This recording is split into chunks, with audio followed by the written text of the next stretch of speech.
Ever just like walk into a room and there's this amazing classical music playing, and you just have to know more about it? Well, that's what we're doing today, taking a deep dive into how classical music is basically a secret language of social commentary. Yeah, it's amazing how music can be like a sonic time capsule. Yeah. It really captures the emotions and the ideas of a specific time and place. Totally. Okay, so this excerpt from Classical Music and Its Subtle Social Messages talks about how the Enlightenment totally changed music. Absolutely. That period was obsessed with reason and progress, and it totally revolutionized the arts. It's like composers like Mozart, Beethoven, and Haydn weren't just writing catchy tunes. Their work was packed with hidden meanings about society and politics. Exactly. Like, take Mozart. He was a master at using opera to subtly critique the aristocracy. No way. How so? Well, you've got to imagine listening to this beautiful melody, right? And hidden within it is this clever little jab at the ruling class. That's incredible. How did he do that musically? Well, one way was through his characters and the situations he put them in. A great example is the Marriage of Figaro. It's this whole story about a servant who's actually more clever than his aristocratic master. Oh, I see. So Mozart let the lower class character kind of outsmart the wealthy ones. Exactly. And he does it through the music. The audience at the time totally would have picked up on that subversive message. Wow, that's really clever. It's like how comedians use humor to talk about serious issues today. It's disarming but makes you think. Totally. And Mozart wasn't the only one using music to comment on society. Beethoven, for example, was hugely affected by the political turmoil of his time. His Eroica Symphony is a perfect example. Oh, yeah. Didn't he originally dedicate that to Napoleon? He did. He saw Napoleon as this symbol of revolutionary ideals, a champion of liberty and equality. But when Napoleon declared himself emperor, Beethoven was furious. Oh, wow, I bet. That totally went against everything Napoleon initially stood for. Exactly. It was like a total betrayal. Beethoven was so angry he literally tore up the dedication page of the symphony. Wow. Talk about making a statement. Right. And then he renamed it Eroica, meaning heroic, to celebrate the idea of heroism itself, not any one person. Wow. So it's not just like the stories behind the music, but the actual music itself reflects these social messages. Exactly. Musical elements become like this whole code, like a clashing melody might reflect social unrest, for example. Okay, but instead of just saying, oh, this part sounds clashing, how would a composer actually make the music sound jarring or unsettling? Well, they might use dissonance, for one. That's when you have notes that clash and create tension. Or maybe they'll use unusual intervals, like the distances between the notes, to create this feeling of unease. These techniques create a sound that mirrors the feeling of unrest. That makes so much sense. What about something like tempo? Does that play a role? Absolutely. The tempo or the speed is crucial. Think about it. A super fast, frantic pace with lots of notes might reflect a society that's on edge, like it's on the brink of change. Right. It creates this feeling of instability and uncertainty. Exactly. While a slow, mournful tempo, maybe using long, drawn-out notes, could reflect a sense of oppression or loss. Composers can even change the tempo within a piece, speed up or slow down, to really mirror what's happening in the story or the emotion of the music. It's like learning a whole new language, but with music. This excerpt I have here mentions a few other examples, like Verdi's Aida. That one tackles some pretty intense stuff too, right? Oh, Aid is definitely intense. It's got love, war, colonialism, Mm-hmm. all set in ancient Egypt. Wow, those are some heavy themes. But did composers ever use music to explore like more personal stuff too? Like intimate emotions? Oh, absolutely. Some of the most moving classical pieces are deeply personal. Like think about the Romantic period. Composers like Chopin, Schumann, Tchaikovsky, they were amazing at using music to like really dig into those deep human emotions. So it's like we're getting a peek into their diaries, almost their innermost thoughts and feelings. Exactly. Like take Chopin's nocturnes, for instance. They're often seen as like these really personal reflections on love and loss, and longing. They often have these beautiful flowing melodies, sometimes with this touch of melancholy. They really speak to your heart. It's amazing how music can do that, right? Go beyond words and just like speak to your emotions. It really is. It doesn't matter where you come from, what language you speak. You can still feel what's in the music. Totally, like a universal language of feeling. Exactly. And sometimes, exploring those personal emotions can also be a way to deal with bigger social issues too.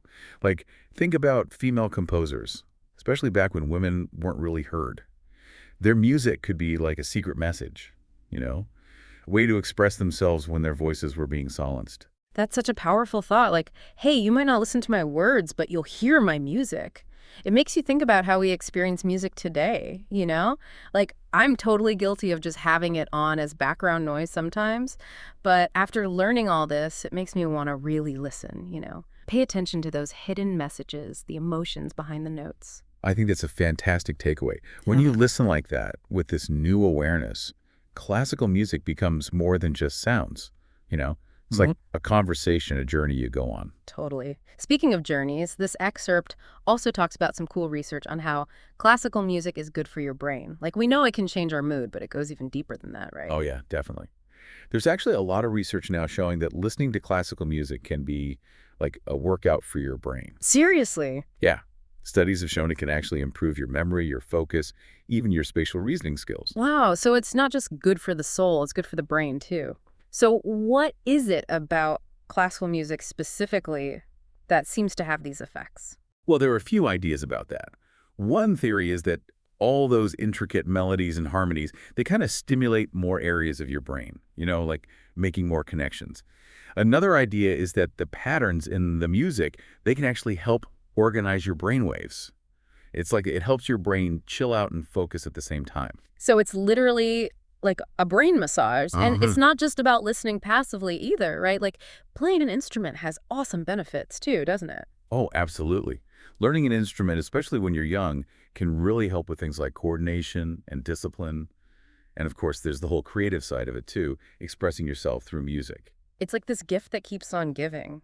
So we've talked about how classical music reflects the past and is still relevant today, but what about the future? What's next for classical music? That is the big question, isn't it? I mean, like any art form, it has so much potential, but also challenges, to stay relevant. Let's start with the challenges. What are some of the biggest hurdles that classical music faces today?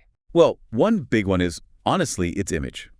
Some people see it as like this elitist thing only for experts, which can be intimidating if you're new to it. You know, I used to feel the same way. I remember going to my first symphony orchestra concert and feeling so lost, like I didn't belong there. I think a lot of people feel that way, but honestly, you don't need to be an expert to enjoy classical music.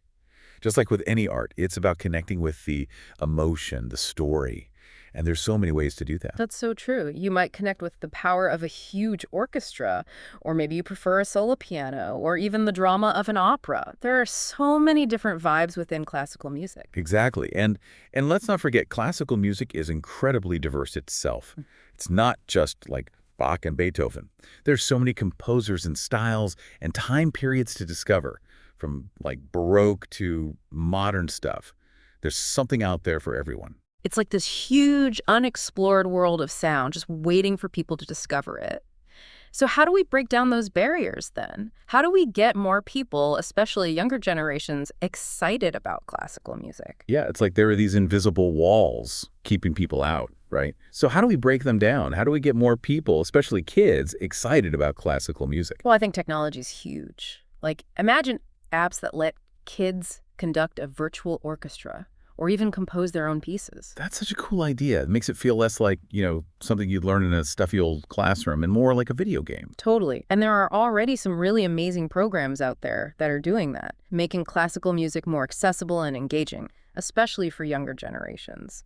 We could also, think about movies, Imagine a video game with a full orchestral score, or a popular movie that uses classical pieces in its soundtrack. Oh, actually, I have noticed that happening more and more lately. It's like you're watching a show and the music just pulls you in without you even realizing it. Exactly. It sparks your interest, right? And then maybe you hear a piece you love in a film and you go and look it up and then you discover a whole new composer or like a whole new era of music. It's like this gateway, right, into a world you didn't even know existed. But it's not just about kids, is it? I mean, we need to make sure everyone has access to, good music education, too. Absolutely. Music education is so important. And I'm not just talking about, being able to play an instrument, although that is amazing in itself. It's about really appreciating music, understanding, where it came from and what it means. And that means making sure that music programs are available to everyone. Right, because music is something that everyone can connect with, no matter who they are. Exactly. And just like with learning any language, the more you learn about music, the more you appreciate it, right? You start to pick up on things you never even noticed before. This whole conversation has been such an eye-opener. It's like I've been listening to classical music all wrong. Oh, I wouldn't say wrong, just maybe with fresh ears. That's a great way to put it. I'm definitely going to be listening more carefully from now on, trying to hear those messages, those stories within the music. I love that. Yeah. Because really, that's what makes it so rewarding. Yeah. It's a journey, and the more you listen, the more you discover. It's incredible, this endless well of inspiration and emotion just waiting for you. So yeah, next time you hear any classical music, don't just let it play in the background. Really listen. You never know what you might discover. And here's something to think about. What if someone wrote a piece of music about our time right now? What would it sound like? What would be the message?